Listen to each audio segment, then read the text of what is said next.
ஓம் ஸ்ரீ பிரித்யங்கரா தேவியே போற்றி போற்றி. நல்லதே நினைப்போம், நல்லதே நடக்கும். சக்தி பிரித்யங்கரா குழந்தைகளுக்கு இந்த தாயின் ஆசீர்வாதம் என்றுமே முழுமையாக கிடைக்கட்டும். அன்பு பிள்ளையே, இன்று உன் வராகி அம்மா உனக்கு ஒரு எச்சரிக்கையான பதிவினை தான் உனக்கு கொண்டு வந்திருக்கின்றேன்.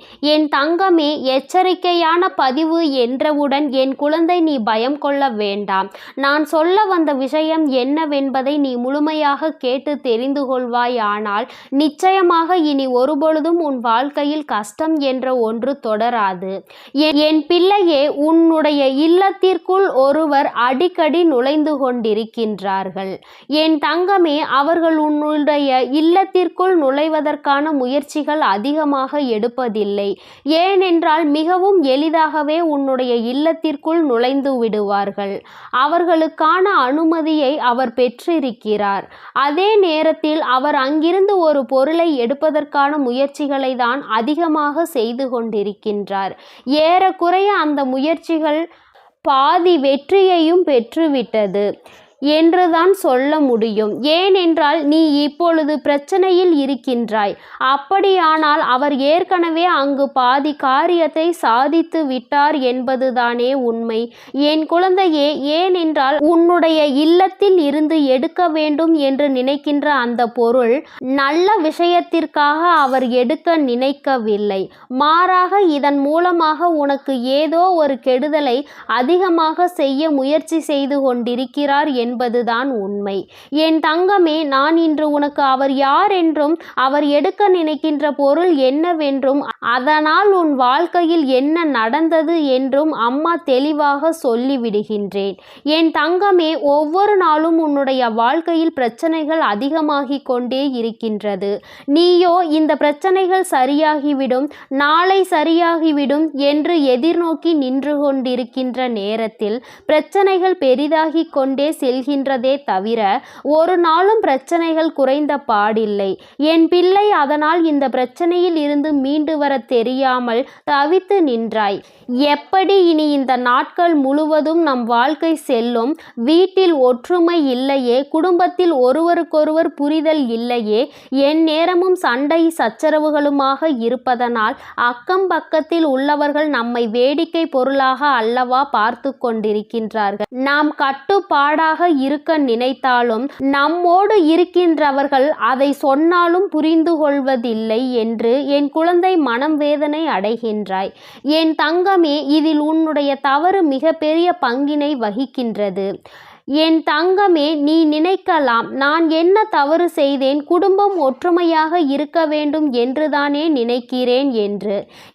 என் தங்கமே, நீ என்னதான் நினைத்தாலும் நான் உன் இல்லத்திற்குள் ஒருவர் வந்து ஒரு பொருளை எடுக்கிறார் என்று சொல்கிறேன். அப்படியானால் அவருக்கு அந்த அளவிற்கு இடத்தை கொடுத்தது யாருடைய தவறு? என் பிள்ளையே, யாராக இருந்தாலும் இல்லத்தினுடைய வரவேற்பு அறையோடு நிறுத்தி கொள்ள வேண்டும். அதைவிட நெருக்கமானவர்கள் இல்லை என்றால் அவர்களை வாசலிலே வைத்து பேசி அனுப்பிவிட வேண்டும். நீ நினைக்கலாம், அம்மா இதை எப்படி மரியாதை என்று சொல்ல முடியும், இல்லத்திற்கு வருகின்றவர்களை எப்படி வழியிலேயே அனுப்பிவிட முடியும் என்று நீ நினைக்கலாம். என் தங்கமே, நிச்சயமாக ஒருவர் நல்ல எண்ணத்தோடு உன்னுடைய இல்லத்திற்குள் வருகிறார்கள் என்றால் அவர்களை பார்த்தாலே தம்முடைய மனது தானாக அவர்களை உள்ளே அழைத்து வந்துவிடும். அதே நேரத்தில் யார் ஒருவர் தேவையில்லாத காரியங்களை செய்வதற்காக உன் இல்லத்தை தேடி வருகின்றார்களோ அவர்களை கண்டாலே நமக்கு பேச வேண்டும் என்று தோன்றாது.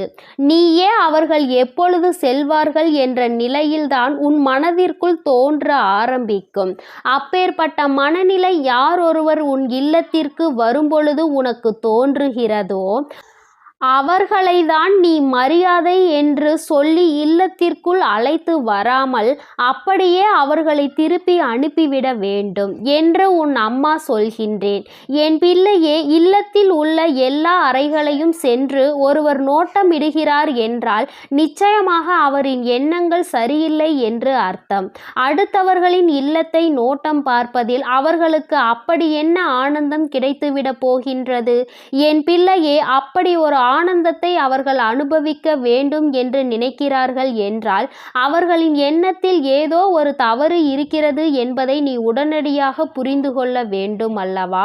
என் தங்கமே, அப்படி ஒரு காரியம்தான் உன் இல்லத்தில் நடந்தேறியது. என்னவாக இருக்கும் என்று சிந்திக்கின்றாய் அல்லவா?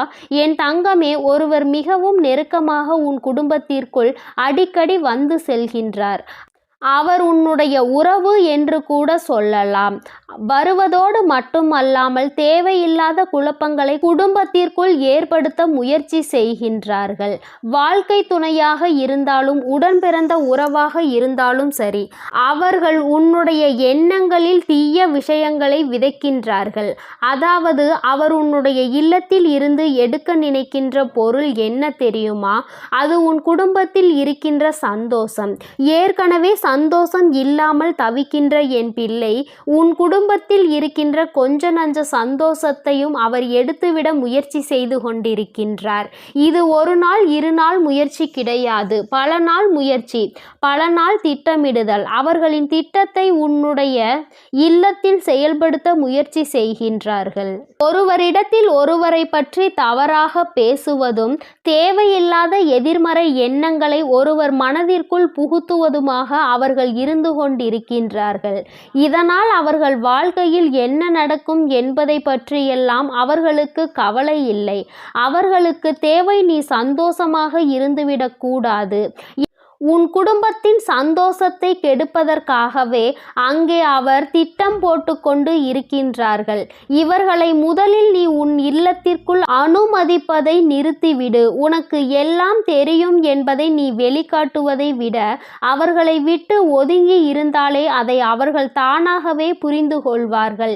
என் பிள்ளையே, இப்பொழுது அம்மா சொன்ன இந்த விஷயத்தை நீ நிச்சயமாக புரிந்து கொண்டிருப்பாய் என்பது எனக்கு தெரியும்.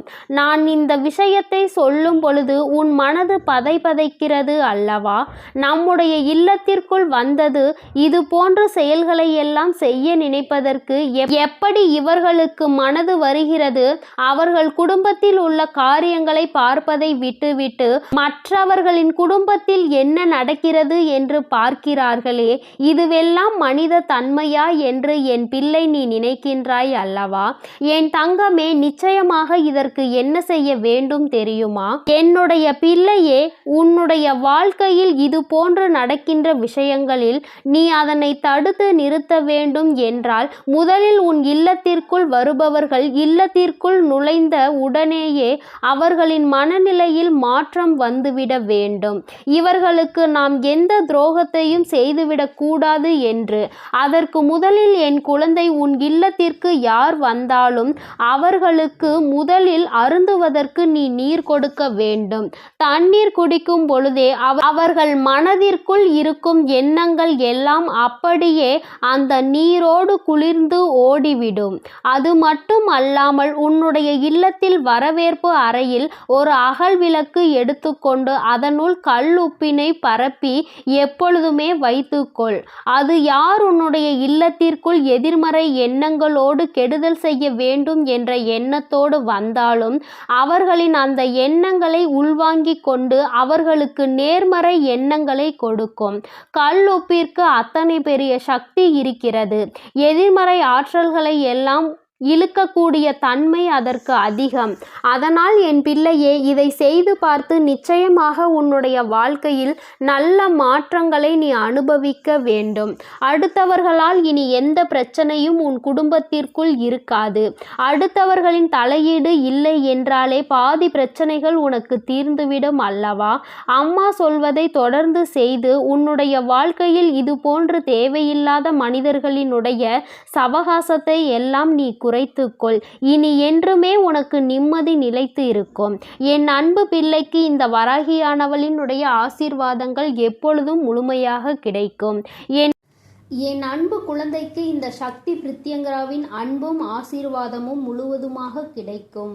ஓம் ஸ்ரீ பிரித்யங்கரா தேவியே போற்றி போற்றி. ஓம் ஸ்ரீ பிரித்யங்கரா தேவியே போற்றி போற்றி.